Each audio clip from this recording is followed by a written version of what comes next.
মনে হয় এই গজল বলা যাবে না খিদিরপুরে, কারণ সব মিষ্টি সুরে বলতে হবে জোরে। জন্ম আমার মিরানপুরে হলে কেমন হতো,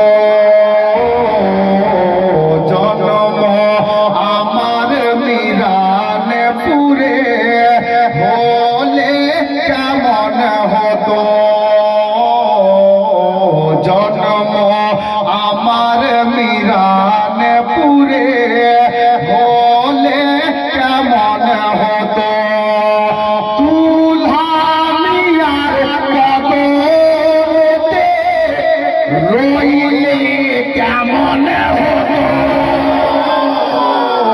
জন্ম আমার মিরানপুরে হলে কেমন হতো,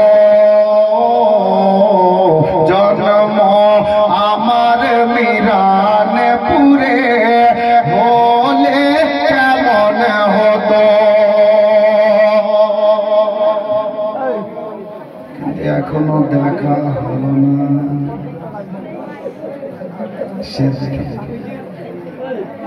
খানকার গেটে সদাই আমি রইতাম দাঁড়িয়ে, যদি মিরানপুরে জন্ম হতো হুজুরের খানকার গেটে আমি সদাই সব সময় দাঁড়িয়ে থাকতাম।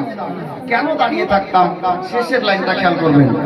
খানকার গেটে সদাই আমি রইতাম দাঁড়িয়ে, মসরুর মিয়া যখন আমার আসতেন বেরিয়ে,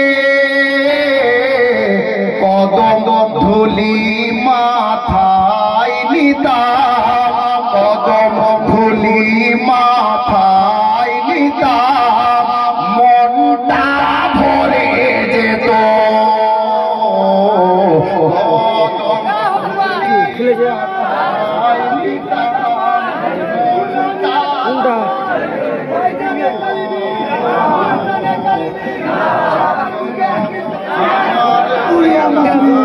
পুরে হলে কেমন হতো।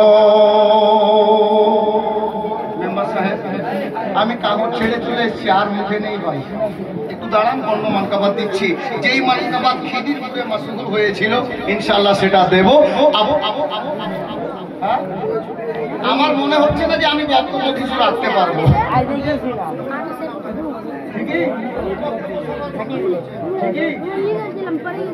আবলেন আলাদা কিছু আবার চাইছে, বলে দিই।